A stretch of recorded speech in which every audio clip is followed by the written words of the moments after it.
Good evening, everybody. Welcome. I'm Jennifer LaRue. I'm the Director of Public Programs here at the Mark Twain House and Museum in Hartford, Connecticut. And I'm tickled to see so many of you with us this evening for what is going to be a very fascinating conversation between two fascinating and really smart people, who I'll introduce to you in just a moment.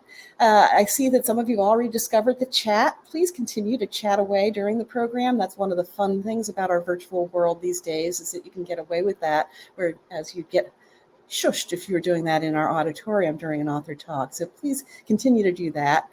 However, we are going to have a Q&A session toward the end of the program. If you do have a question for Jess or Peter, rather than put it in the chat, if you could make our lives a little bit easier by placing your question in that Ask a Question area you see in the middle of the bottom of your screen. That's a huge help to us and makes the facilitation of that part of the program that much easier. So thank you. While we're down at that part of the screen, I'd just ask you to draw your eyes a little bit above the Ask a Question area to that long green button that says your donation here will be shared between the Mark Twain House and the Noah Webster House. We are delighted to be co-presenting this program with our friends at the Noah Webster House. And any donations that you're able to make, large or small, this evening will be shared equally between the two organizations. And I speak for both of us in saying that on behalf of the staff and the boards of both institutions, every single penny that you share with us is deeply appreciated and is put to very, very good use. So thank you for whatever you're able to do. Another thing I'd like to point out is in the chat, and I'll repost it in just a moment, there's a link for you to purchase your own signed copy of Americanon. We know that you can purchase this book elsewhere, but I want you to know that if you purchase it through us or order it through us, first of all, you get a signed copy, which is not the case normally with other venues, but also your purchase benefits the Mark Twain House and Museum. And, COVID has been a challenge for everybody. It's been a particular challenge for nonprofit museums such as us. I'm proud to say that we've really worked hard and got ourselves through with a lot of programming and activity, but we've been without some of our major revenue sources for some time. We're back in business with our house tour, and people are flocking to visit us, and I think the same is true at the Noah Webster House. But we have a little bit of catch-up ball to play, so anything you can do by making a donation or by purchasing the book is very much appreciated. So before I introduce our guests, I do want to thank our sponsors. Like so many of our programs, tonight's program is sponsored by the Wish You Well Foundation and by Connecticut Public WNPR. And it's produced in part with support honoring the legacy of Frank Lord, who was our beloved former trustee who was with us through some really rough times at the museum and showed great leadership and compassion for the museum. So we're very happy to be able to honor him in this way. And now I want to introduce our guests. Peter Sokolowski is editor-at-large for Merriam-Webster, and he's just a delight. We've had interactions with him before, and I know you're going to enjoy his company. And he's going to be in conversation with Jess McHugh, author of Americanon. She's a writer and researcher whose work has appeared across a variety of national and international publications, including the New York Times, the Wall Street Journal, the Washington Post, and many, many others. She's reported stories from 4 continents on a range of cultural and historical topics, from present-day Liverpool punks to the history of 1960s activists in Greenwich Village. And I have spent some time with both of our guests in the green room and just now early in a tech run, and I know you're going to enjoy their company. So I'm welcoming now to the screen Jess McHugh. Hi, Jess. Hi, so happy to be here. And I will tell our listeners, too, what time is it where you both are? 1 o'clock in the morning? That is correct. So we're doubly glad to have you here, and I can't wait to hear what you have to say. So, Peter, will you let me know when it's time to come back on and help with the questions and answers? Sure, thank you. Thank you. And welcome. This is a treat. It's great to see you again, Jess. And yes, we're a little bleary-eyed, but this is a great opportunity to talk about this book. And first of all, congratulations for the great reception of this book, the great attention that's been paid to it, and the story that you tell. I kept thinking when I was reading this book, it's hard to imagine that this hadn't been done before, a kind of alternative canon that you've created that that explains so much about history and culture and identity, but also about myth. And yet we're not talking about literature, right? We're not talking about the canon with a sort of capital C in the great books sense. And so I'm going to quote very quickly that from the little quotation that you begin with, Ralph Ellison. And he says, among other things, our memory and our history are ever at odds. And I love that sentiment, because it says, this is a story told by inattentive idealists. And what an interesting way to describe America and our population, inattentive idealists. And I do want to begin with the general, and then we'll move to the specific of your chapters. But these ideas of myth and identity and aspiration, and even I might say nostalgia, which I got from every one of these chapters. Some of them I felt quite personally, things like Betty Crocker, and even Dale Carnegie are things that I experienced personally. I sort of read and the Farmer's Almanac, and then one, of course, professionally, the Webster chapter, which is so detailed on Noah Webster and his contributions, and we'll talk about that in a moment. But I do want to ask you to begin with, because your idea seems like such a big idea, and it seems also, now that it's come to fruition, seems like such a mature idea. How did you come to this way of telling this story, which is to say grouping of canonical texts, but that were not so-called literary texts? Sure. So I think maybe just to start with a slight overview of the approach that I'm taking for people who haven't maybe read the entire book yet, but hopefully you'll want to after this. As you said, with the kind of Ralph Ellison quote, which I use as the epigraph, I was interested in kind of the gap between mythology in the sense of, Greek mythology as storytelling, the stories we tell about America versus perhaps the way that average Americans live. And so in wanting to write what for me was a book about average people's lives, middle-class life in America, I wanted to look not at what we might consider great books, even though I love great books. I love talking about great novels and, Mark Twain. A lot of people have asked me about, why isn't Mark Twain on the list? Why isn't Harriet Beecher Stowe on the list? Sure. And the reason for that is that, as you kind of hinted at, the canon of books that I was looking at here is didactic books, reference books, a book that's teaching you something. And so I wanted to look at books that were daily books, ones that you would consult every day, whether it was a speller or a cookbook or a dictionary if you had more money.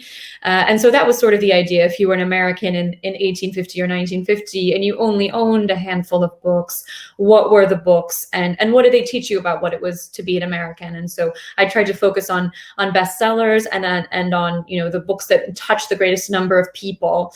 And I came to it by way of Noah Webster, which was that I was interested, and this is one of the kind of funny connections between us over the years, in Merriam-Webster's Twitter presence in 2015, 2016. And I remember hearing this offhand comment in a lecture that Noah Webster was a nationalist. I remember thinking, I wonder what he would make of this new attitude that they have. And so that was what led me into writing this article for the Paris Review about the roots of Webster's dictionary and his, as we can get into, quite a vast agenda that he had for the way that American language could be a sort of bedrock of an independent American identity. Yeah, I mean, absolutely. And I do think it's interesting that, the academic canon, the literary canon, is something that we kind of almost take for granted as as an elevated, rare air of culture. And yet most of us have experienced many, if not most of these works in ways that are distinctly not literary. And Right. So, this conversation, I think we can go into that original, that first document, that first chapter on the Farmer's Almanac, something I was familiar with as a kid in New England, seeing it around, so it's sort of seeing it everywhere in people's bathrooms, and Me too. and to this day, for sure. And yet, it's something like so many of your choices that we took for granted for so long that I never really thought much about it, except it seemed to always be there. And that's sort of part of your story, isn't it? Exactly. And in some sense, it has kind of been there almost from the very start of the United States. This particular Almanac, the Old Farmer's Almanac, the first issue came out in 1792. They've published continuously since then. They never missed any years. And they still sell something like 3 million copies per year, which is just staggering, especially when you think about, people might not need to have animal mating tables or sunrise and sunset times to till their farms, but there's a sense that it's functioning again as kind of a vehicle for nostalgia for some people who, their ancestors used to farm and they want to connect back to that. Or even for us, I feel like it was always in my grandparents' house. It was always in my parents' house. It was a part of kind of New England folklore in a sense. And I think, as you kind of hinted at, what is interesting about this particular book is that it's almost a tool more than a piece of literature. It was there to help farmers, do everything from grow crops and breed livestock to vote. There were things like here's where to vote, here's when court dates are, here's the vacation at Hartford and Dartmouth. And so the idea really is it's not just a guide to farming, but it's a guide to citizenship. And it's kind of laying the ground for the Republican farmer, Republican in the sense of republic, this sort of ideal citizen who is of the land, but is also a thinking person. And it's an idea that persists and is so important to kind of American archetypes. Yeah, absolutely. And it just comes to mind that, the European model of those who owned land was very different. That they were different classes. They were not the citizen farmers and the citizen soldiers and the representatives. I think the Almanac even published the salaries, right, of the Congress. Which is a sort of charming detail. There's this wonderful anecdote that you tell of near the beginning of the Farmer's Almanac, of this encounter between, I think, the founding editor and a clergyman. And there's this quote that I just love, that the clergyman said that you seem better fed than taught. Could you explain that? It's just such a colorful. Yeah. So this is kind of a fable. I don't know if it actually happened to him, but I could see it happening in Massachusetts in the 1770s. So he comes upon this clergyman in the road, and the farmer doesn't move out in time for him to pass by in his carriage. And the clergyman says something to him to the effect of, you were better fed than taught. And the farmer sort of retorts, yes, because you teach me and I feed myself. And I think that's sort of the idea of why the farmer resonates so much, because we've had this connection in American imagination and in American reality to some sense that land ownership is equated with freedom and independence. And it's also equated with kind of voting power and economic power. And there was this idea that, as we're cultivating this supposedly empty land, which of course it's not empty, they're kind of growing the seeds of liberty in this new republic as they kind of till their fields. And so it's this notion that farming is not just for oneself or for one's family even, but for one's country. And this is, I think the Farmer's Almanac might not have been, or likely even wasn't conscious of that, but it's very much present in the way that they present how farming works and what it's there for. Yeah, and that's such a beautiful allegory of this kind of new ideal of a citizen, and you can draw a line from this citizen farmer to libertarian ideals to today, and it's just such a resonant part of the book. As another anecdote that I just can't let. A couple of them with Farmer's Almanac we could talk for a long time. One was about Abraham Lincoln's use of the Almanac. Oh, yeah. I mean, I feel like I could have written an entire book about the Farmer's Almanac. There's so much history there because it's been there since the beginning. But yeah, there's this lore, and it's that when Abraham Lincoln was a young lawyer, he was defending a person who was accused of murder. And the primary witness said, yes, I saw this person kill this other person, and I saw him by the light of the moon. And in this, dramatic flourish, Lincoln whips out his old Farmer's Almanac and says, I think you'll see here that there was no moon that night, and the whole case falls apart and he wins. And there are so many moments that the Almanac interacts with American history in so many ways beyond the daily life of farming. There's also this case, and I think that maybe you were going to get to as well, in the 1940s, the only time that the Almanac almost stops publication is because a German spy gets off of a U-boat in I think it's Manhattan, or he's captured in Penn Station, and the only book that he has on him is the Old Farmer's Almanac. And so, the censors fear that the Nazis are using the Almanac to plan an attack on the United States, because the forecasts are done a year in advance. The editor at the time said he thought they were more concerned with the tide tables for a submarine attack. But anyway, the forecast was switched to general predictions, and the Almanac was saved. So all's well that ends well. But there's two movie screenplays right there. Yeah.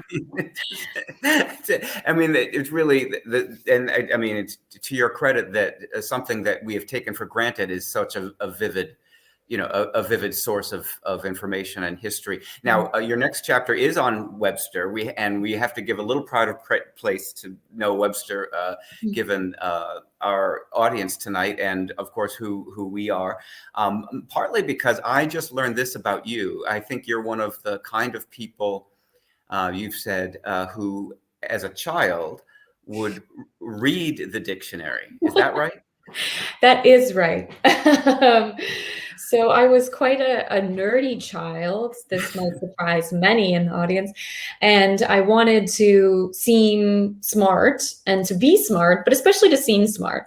And so I had the Merriam-Webster's Collegiate Dictionary, and I would read it before I went to bed, because I kind of thought that this was the way to be educated or to seem educated. But really what it led to me doing was just mispronouncing a lot of words. And so I remember reading a sign to my parents and saying, "Oh, look, it's a pedestrian crossing." And my parents turning around saying, "What?" So yes, kids out there, read dictionaries before you go to sleep. Yeah, it's a funny thing. I think there's just two kinds of people in the world: people who read the dictionary and people who don't. It's just that simple. But when we talk, I love this, and I love that shows the roots of the story goes so deep with you. Yeah. But that makes sense given the way that you've told the story. And so Webster himself is just a fascinating American character, without question. Obviously, we understand that he did an important thing. But he also embodied important things. He was an idealist. He was a Christianist, if you will. But he was also a Federalist. He was a hard-nosed political thinker, and all of those things. Again, we can see in contemporary culture. And yet he also had this passion for language. So could you just talk a little bit about maybe the aspirations of Webster that ended up being expressed in a book that was essentially written for the aspirations of a nation? Exactly. Yeah, I think, Webster is so endlessly fascinating, and the books that he wrote, to me, are so compelling. And that's what really brought me into this subject matter, was that, again, as I said, I had this long relationship with the dictionary, but I hadn't thought about it as a book that was written by a person with a goal in mind.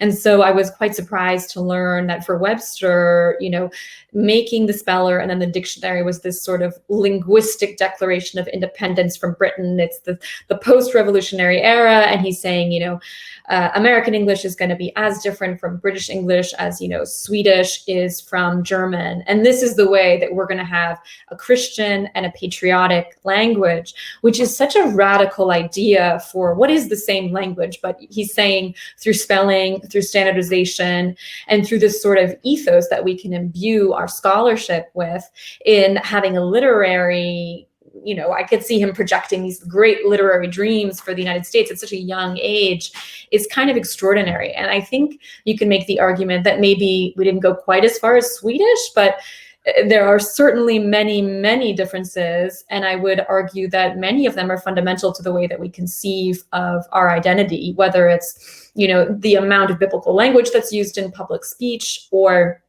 just the way that so many of the examples tie together these ideals of the kind of post-revolutionary era. And in terms of, the aspirations of Americans, this struck a chord with people who said, yeah, we did just beat this empire. We need to have our own language. And then throughout history, you see many, many other people picking up this book with different aspirations. So, Frederick Douglass uses one of Webster's later spellers to teach himself how to write, which is, and then he becomes this great orator and this great writer. And there are many people throughout history who realize that the dictionary and language and speaking well is a way to a better life, especially, I would argue, in the 19th and early 20th century.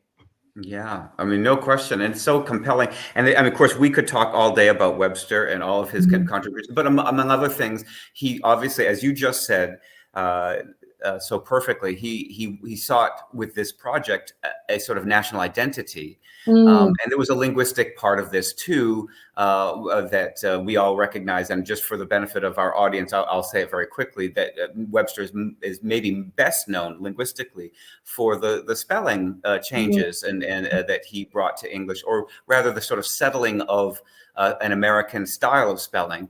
That we recognize today. All of us, he thought he was simplifying things. I think I would argue he complicated them, because now we're all responsible for understanding two different sets of spelling conventions: the U in color and honor and humor, the letter Z or Z for a word like civilization or analyze, the terminal K in a word like music or public. And especially the subtle one, Webster hated silent letters, and he hated double letters, which are kind of the same thing. And so the inflections, the verb to travel, for example, would be traveled with a single L in American English, with two L's in British English, canceled, that kind of thing. So many different changes that we associate with Webster. But also Webster had this weird capacity for prediction, that in that preface to his 1806 edition, he says that American English, which again in 1806 we were an agrarian nation that was sort of on in a weak position internationally, certainly economically and militarily. We had barely survived the election of 1800 politically. And yet there's Webster writing that the American variety of English will be the dominant one, and that it will be spoken, in his words, by 300 millions of men, which in 1806, it is quite an accurate prediction. Yeah. But there's one thing I'd like you to speak to very briefly about Webster, which is this connection in his work and in his life. He was a product of the Enlightenment, to be sure, but also a product of the American Second Great Awakening. He was a self-described born-again Christian, and there was a great deal of Christian message in the text of his dictionary. But beyond that, there's another connection, which is that if you, maybe you should tell the story, but if someone were to buy a copy of that original 1828 dictionary today in facsimile, they would have to get it where? From a Bible society. Yeah, it's quite funny. The Christian homeschooling group has really taken to this book for quite a long time, seeing it as kind of the only, or one of the only early Christian American texts. And so there's a Bible Society that has digitized the entire original 1828 dictionary, which is 70,000 entries or something like this. Yeah. And it's, for a researcher like myself, it's hugely helpful and kind of surprising. And I would love to hear you tell that story about the question that you get asked from people about reprinting it. Oh, yeah. I mean, and that goes back to the very first book fairs and conferences that I attended for Merriam-Webster, often standing at a table or a little book stand in a suit and happy to answer questions as I could. But there was a little pattern, and I learned a lot. It was a huge education doing that kind of thing. And one of the questions I got on a regular basis right away that perplexed me was someone coming up and saying, do you have the original 1828 dictionary? And of course, we're Merriam-Webster. We were selling our newest and best dictionaries, and it never occurred to me that we would sell an older one. And I remember distinctly one person said, well, I want it because it's the only dictionary based on the Bible, which is such a fascinating turn of phrase to me, because of course, for example, Samuel Johnson paid close attention to the Bible, but Webster perhaps more close attention, or more deliberate reference to the Bible. And the fact is, I'm glad that there is a way to see those entries, and it's I think it's Webster1828.com or something. And it's a wonderful website. I use it every week for sure. So Webster has a legacy not only with Merriam-Webster, the company in Springfield that still produces dictionaries, but that original one still has life in it today, and a great deal of use. Now, I think we could talk forever about Webster, but I can't. We have to move on to Benjamin Franklin, one of the great characters in American history, to be sure, and someone who's such a huge figure in our political history that I think some people might forget that he was also a great author. Definitely. And so, he wrote many things during his life. He also wrote an almanac, and he made his money in printing, which he also wrote for as well. But his autobiography, which is published posthumously, is, I think, one of the first, if not the first, kind of American rags to riches tale, which is, he's recounting his story from being, the youngest son of the youngest son for 5 generations back, something like that. All that to say, he had no inherited wealth, and comes up as a candle maker, soap maker's son. And so I was interested in the autobiography because it might not seem like of the same genre as the dictionary, but in some ways it is a reference book, I would argue, and it is also in some ways the first self-help book, because of this section about the 13 virtues, where he's saying, if you want to be a good person, if you want to also, kind of raise your station in life, you should follow your progress of these 13 virtues every day. And it's things such as temperance and humility. The humility he adds is the 13th, because somebody says, you're too proud, maybe you should add humility. And so the idea is that through these small kind of behavior modifications, you can have a better life, or you could have a Franklin-esque life, which is a debatable promise, but is one that is inherently so tempting, and one that has enticed so many people. This book continues to be on, I think, something like 400 plus syllabi each year in colleges and high schools. And, Elon Musk cites this book as part of his coming up, as does, I think, Andrew Carnegie, or A. Carnegie. I'll have to check which one. Also Dale Carnegie. So I think it's the rise. It's the rise of the American people that people are so fascinated with. Yeah, and this poor boy who makes good sort of establishes a kind of American ethos of success, doesn't it? And I do think that is a distinctive American trait. We don't see it in other cultures in exactly this way. And yet it's funny, because he also cultivated this sort of country persona, this sort of well, you can explain better his appearance in the French court, for example. Yeah, this was one of my favorite kind of Franklin episodes. I mean, as you said, he is about kind of codifying the striving American in the best sense of the term. And he says, we're the middling, or his editor says, you're part of the middling people who are going to make up this new world. But one of the things I was interested in Franklin, because there's been so much written about his many virtues and his many acts, and I was curious about kind of maybe the not the artful dodger side, but the kind of mischievous side of Franklin, and the role-playing side of Franklin. So for instance, when he sails to France in 1776 to solicit funds for the Revolutionary War from Louis XVI, he dresses as the sort of frontiersman that the French imagine Americans to be. So he has these simple Quakery clothes, and he has this marten fur cap that he brought from Canada, because this is not a thing that he wears. And he's got his spectacles on. And so he, to the French, is so charming. They're charmed by his kind of, new world, kind of Renaissance man, backwoods charm, so to speak, even though he's really none of those things except for a Renaissance man. And he charms the court. Apparently Marie Antoinette supposedly had a crush on him. And it really is this effective role playing. And I think that is one of the things that gets overlooked in Franklin's legacy, is this fake it till you make it kind of notion, especially in the 18th century, when America was more up for grabs than arguably by the 19th century, or now, when it's much, much harder to just kind of claw your way up. Whereas in Franklin's era, it felt more possible than I think other times.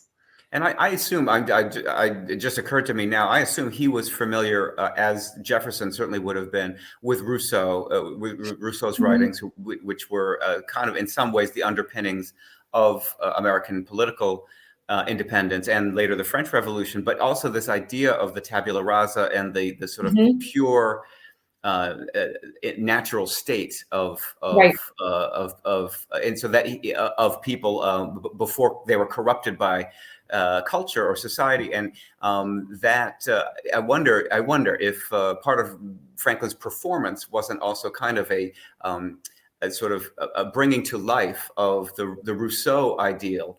Yes. Yeah, I could definitely see that. He certainly was, that exactly that idea of tabula rasa that you can just kind of create. And he also reminds me of kind of Goffman and the sociology, this notion of a man of many masks. And it doesn't mean that he's being false necessarily. He's just kind of wearing the Franklin that is the most profitable socially or politically or financially for him in any given moment, whether it's Franklin, the bespectacled scholar, or Franklin, the man who loves a good French party, or, what have you. And I think that's part of his charm. And it's why he feels, I think, like such a modern founding father compared to some of the others, is this sort of chameleon-esque quality that he has. Yeah, and so I will pass on to. I want to briefly mention the McGuffey Reader, which is to New Englanders less known.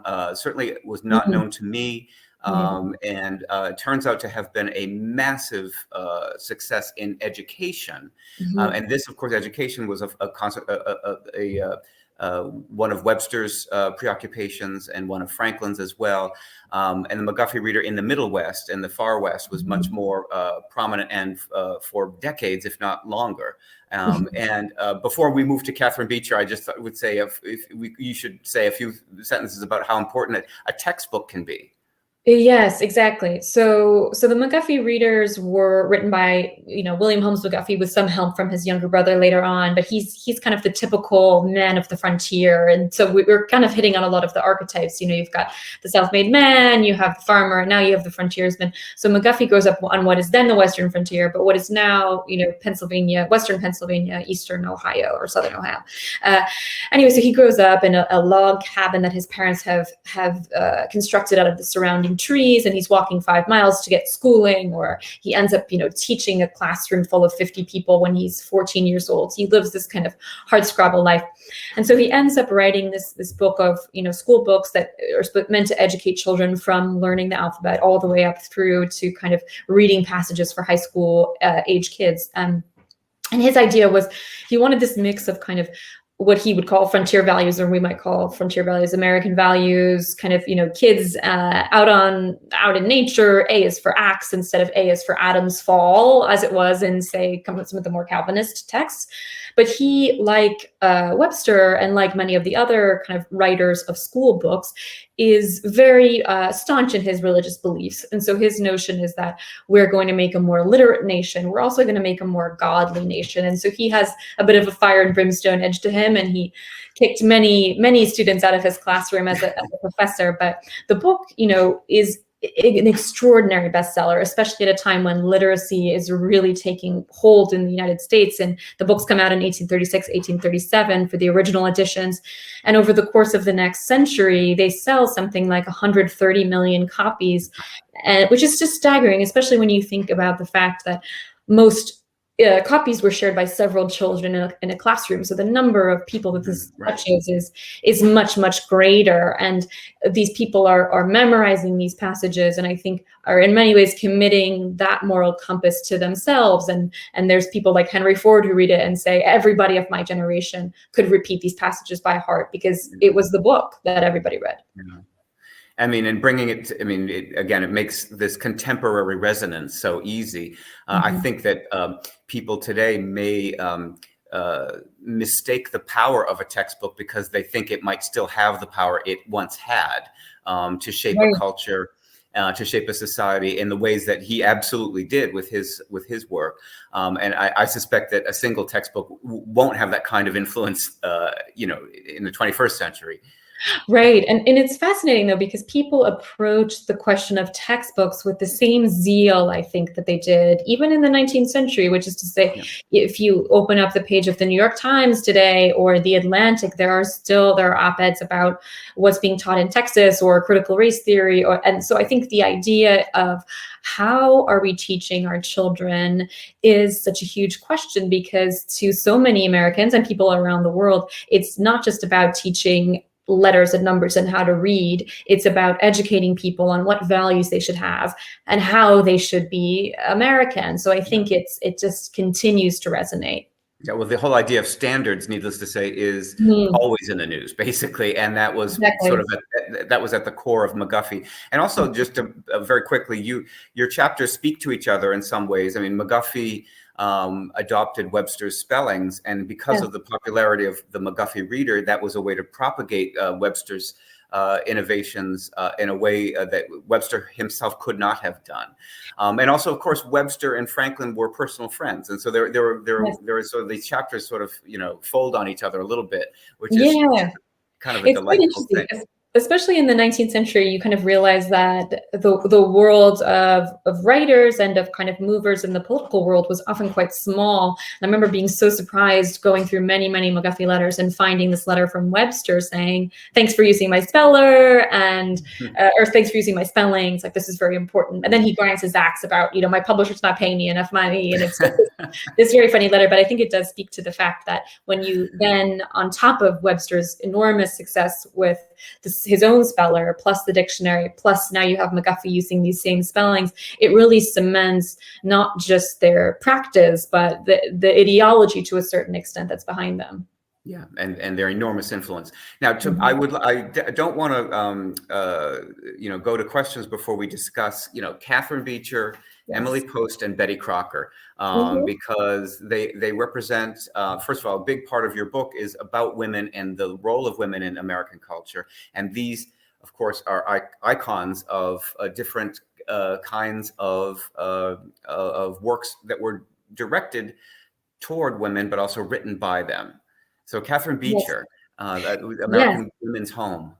Yeah, so Catherine Beecher, older sister of Harriet Beecher Stowe, and they write the American Women's Home together. But at that point, Catherine Beecher is already quite a renowned activist for education, and she's also an educator herself. And the idea is that the way that women can contribute to the American project is by kind of this notion of Republican motherhood, raising and teaching the type of men who will become the leaders of tomorrow, so to speak. And this is a theme of House Whitfrey books, and it also kind of continues through and resurfaces in times of crisis. And for instance, we see a lot of these same themes surprisingly come up in the Betty Crocker Cookbook, which is the best-selling cookbook in American history. I think it's sold something like 75 million copies. And Betty Crocker in some ways has a quite similar message in the 20s, 30s, and especially during the war years, which is that, it is imperative. It is not just your kind of familial duty, but it's your national duty to stay home and during the war for the war effort.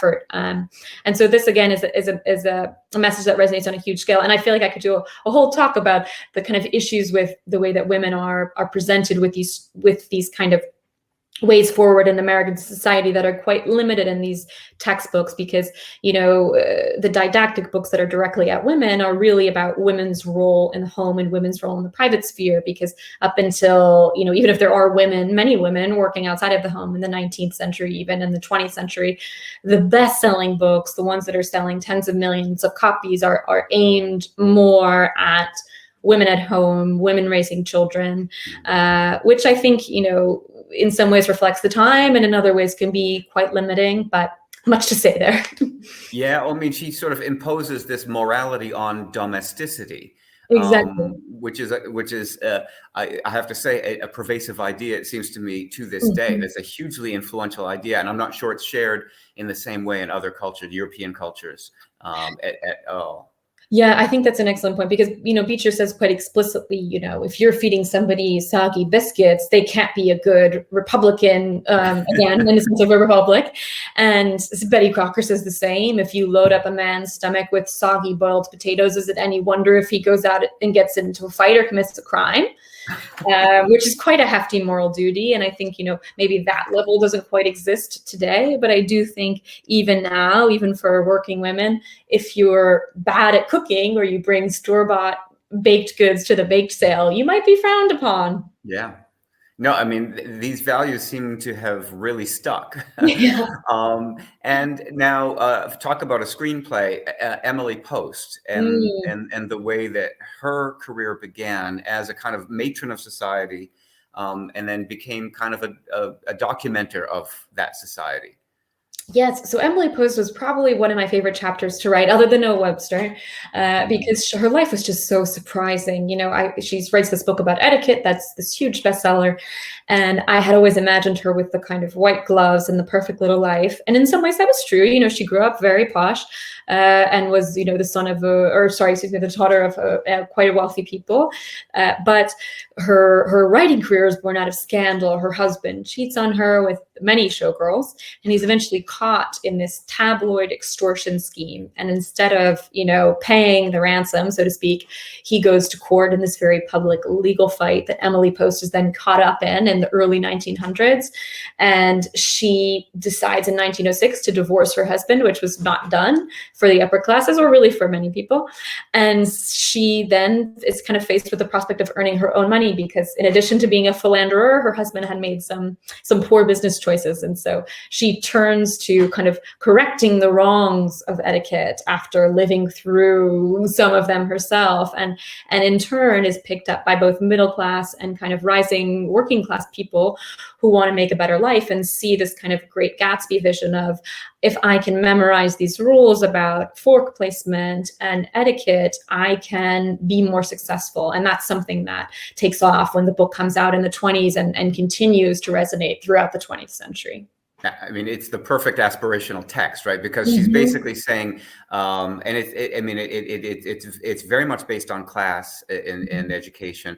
Sort of the description of the manners of the wealthy becomes the prescription for everybody else, right? And in some ways that parallels the usage guides for language, and the way that we judge people by their accent or their grammar and that kind of thing. And it's interesting that those kinds of judgments and that kind of prejudice, some people say that, for example, linguistic prejudice is the last sort of socially acceptable one. But it's interesting to me to think that the groundwork for that, the background for that, the reason it has such power isn't just because of Noah Webster, it's because of Emily Post and these other reflexes that were broadly cultural, but you could apply them to manners, to cooking, to language, to education, to clothing. Yes, exactly. And I think it goes back to that classic, descriptivist versus prescriptivist debate. And I think it's very prevalent in the way that I conceive of American society is, are these books bestsellers because they're describing things as they are, or are they bestsellers because they're describing things as people would like them to be? And I think that's part of it, is that there is always a grain of truth, in what people are saying, but there's a much, much vaster aspect that is about aspiration and is this kind of American dream of, if you can just do these small things, you can have everything you wanted, or you can have more than your parents had. And this is kind of inherent in Emily Post's book as much as it is in Webster, as much as it is in the Old Farmer's Almanac. To be honest, it's this promise of more, of better. Yes, absolutely. And there couldn't be a better way to sort of segue to questions from Jennifer and our audience, because that was such a beautiful response, Jen, and to lead us into a deeper discussion of all of your chapters. Jen?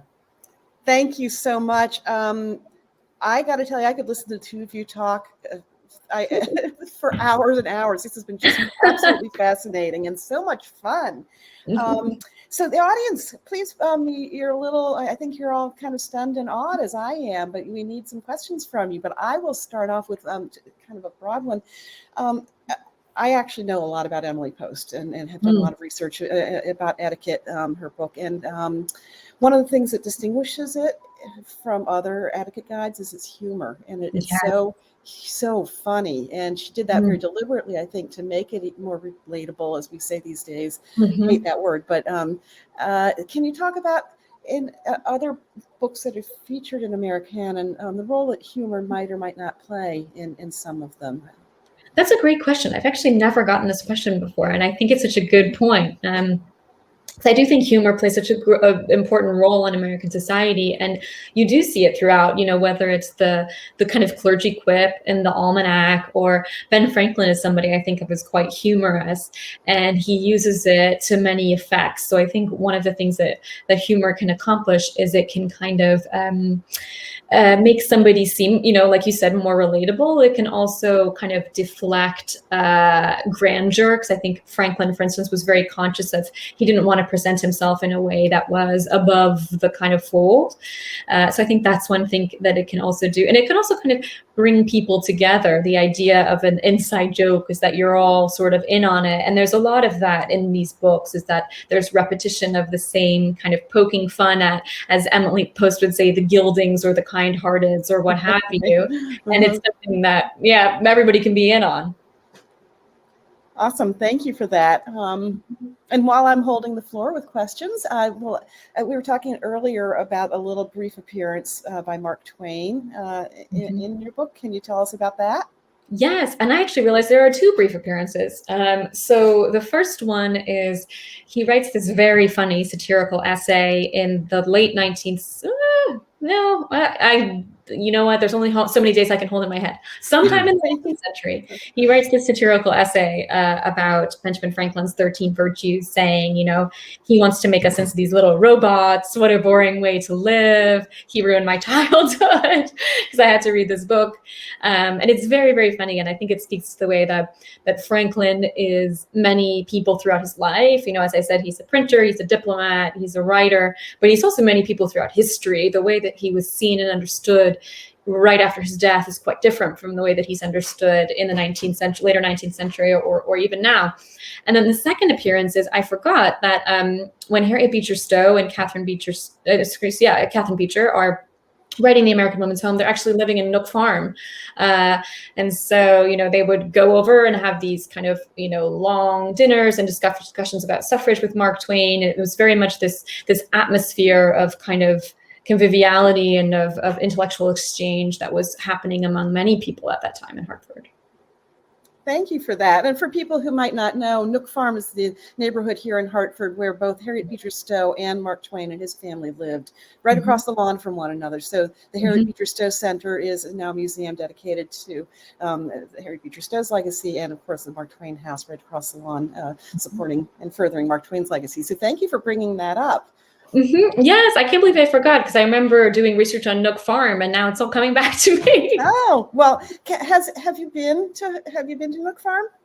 No, I want to, and I love the idea of writing on a billiard table. So I'm desperate to visit. We'd love to have you. And Peter, you've been here, right, to the Mark Twain House? I have driven by. I haven't been inside. Okay. I'm embarrassed. I have to come by. Peter and I will take a field trip together. There we go. Yes. You are invited anytime, and we're going to hold you to that. So thank you. And I know Jen Matos is going to pressure you too, Peter, on that one. So, So Connie Robinson in our audience says, were there others that you considered writing about in this book? And I would add, why did you not?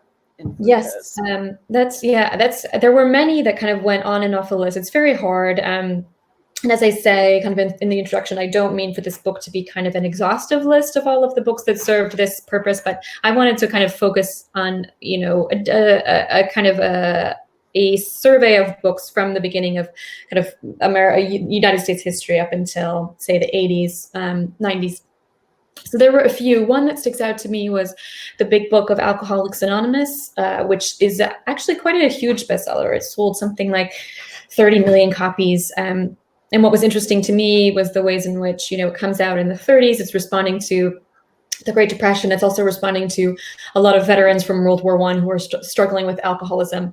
But it paints quite a communal nature about the ways in which American communities should function, which I think is sort of a different message that you get from the notion of individuality that we see in so many texts. The reason why I ultimately didn't include it was just because I thought that Bill Wilson, who wrote the book and helped found AA, wasn't really thinking about an American project in the way that so many of these other authors were. I'm trying to think, there was another one. Oh, Dr. Spock's Baby Book. That's a big one. Yeah. Which is a big bestseller, but it was just, I thought the message was too similar to the Betty Crocker cookbook, and they had come out within a year of each other, and it just seemed hard to have two chapters that were so close when I'm trying to cover so much time in quite a relatively short book. That's a really good answer. Now, forgive me if this is not something that you wanted to talk about, Peter. You didn't include it on your list, but Everything You Wanted to Know About Sex But Were Afraid to Ask is one of the books that you've included in this. It can talk give us a little bit of context there, and I would never have considered it in this context until. Sure, yeah, because I was interested when I first started doing this project back in 2017 about how-to books. That was kind of the overarching thing. So what are the things that people really want to know how to do? They want to know how to spell, they want to know how to act, and they want to know how to have sex is something that comes up. And so I was curious about that. And I also couldn't ignore the fact that this book, the 1969, Everything You Always Wanted to Know About It, Sex But Were Afraid to Ask, is a huge bestseller. It sold something like 100 million copies, which is quite wild for the number of similar books that came out.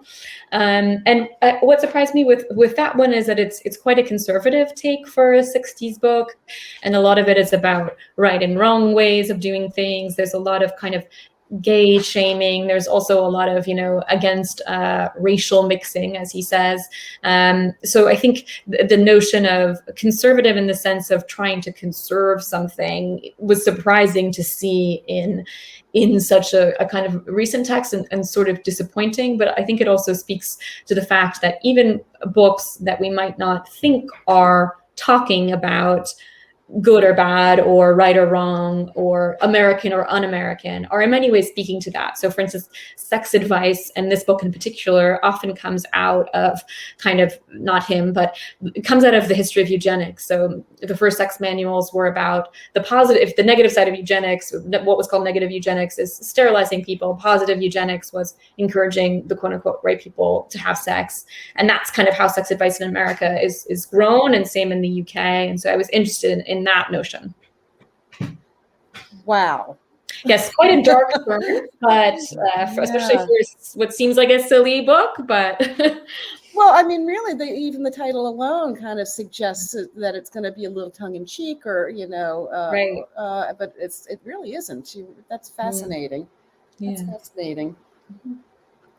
Peter, was there a book that you would have liked to have seen included in Americanon that perhaps was not? Putting you on the spot, I know. Yes, no, I hadn't thought of that. Probably my thoughts first go to an encyclopedia, which is a different kind of aspiration. The World Book was very important to me. I would read the World Book in much the way that Jess was reading the dictionary. It was clear that World Book, for example, was designed specifically for this aspirational purpose. To the extent, I mean, it sent a lot of people to college, for sure, who and sort of was easy enough to read for an elementary student, but felt grown up. And somehow that was the aspiration too. That's what I would think about. Wow. And you're so right. My parents bought us the entire World Book Encyclopedia, and they also bought the special bookshelf that you could buy with it. Yeah. And it was on display in our front hall. The minute you walked in our front door, that's what you saw. And so it was clearly symbolic for them in that way too. That was a really good answer. Yeah. I also have a question for Peter, if there is no questions in the hopper. Yeah, go right ahead, please. because this was one that I think about a lot and get asked from time to time. So I live in France, and Peter also has a kind of French connection in writing a French dictionary and spending a lot of time here. And sometimes I get asked the question of, do you think it would be possible to write this kind of book about a different country? Would they have different types of touchstones? And, do you think there's something uniquely American about this type of book and the way we use it? Even more specifically, the way that we use a dictionary, say, strikes me as different than the way that the French do. Oh, absolutely. I mean, I think you could do a parallel book, but it would not touch. You know what I'm saying? It would be for sure, because I mean the French, for example, have the French Academy, which I think is very misunderstood by many people. But it's certainly what it underscored was identity. When it was formed, French was spoken by a small minority of the people living in France at the time. And by World War I, the officers often couldn't communicate with their own troops. I mean, because there was such diversity, as you see in Germany and Italy, for example. And yet France today is unbelievably standardized as a language. French as a language is standardized. And that was an absolutely deliberate political act of both Louis XIV and Napoleon for two kind of different reasons. And then the revolutionaries for a third different reason, which was the sort of egalitarian ideal of the citizen. And so, again, a different story, a different identity, a different ideal, but certainly you could create a kind of mythology of identity, a national identity through texts that would go from the Academy's dictionary to, Maigret and, the Maigret mysteries, which were so wildly popular in France to depict the middle class, but also this idea of, independent thought. That's a great answer. Wow. So we're talking about books and writing. And of course, one of the things I always say is the Mark Twain House is a writer's home and a home for writers. And I always like to get a good writing question in. So Jess, can you tell us a little bit about your research/writing routine or your approach to writing a book like this? Sure. So I love the research more than the writing sometimes. I think, getting to talk to people like Peter and, getting to travel around was the best part. I got to do this kind of long road trip, this is pre-COVID, and go to some of this more far-flung archives, like the Old Farmer's Almanac is in this small town called Dublin, New Hampshire, and Emily Post is up in Burlington, Vermont. And then the Betty Crocker General Mills archive is out in, I want to say, Minneapolis. It's been a while now. But yeah, to me, that was the most fun, is getting to kind of see people and meet people who were directly related to these kind of publications in some way. And so I got to meet, for instance, at the Betty Crocker archive, a woman who worked there in the late 40s when it was kind of at its heyday. And that was fascinating to see kind of the way that it affected her own daily life in terms of, she was, Italian American, her husband was German American, and the kind of cross-cultural bridge of quote unquote American food. And then the writing process, I'm always kind of, somebody has to force me to write, and I would prefer to research for 10 years kind of thing. But I was writing the book during the first wave of lockdowns in France, which was not ideal conditions, actually. So running in my 1 kilometer radius that we were allowed, and then just writing and writing and writing, which, yes, is not exactly as conducive as one might think, but it did get done. And so, yeah, here we are. Good for you. And Peter, I don't know about your writing, other than that you are one of the best people to follow on Twitter that I know. Do you have opportunity, or are you inclined to do a lot of writing? Yes, and they really comes out in two different ways.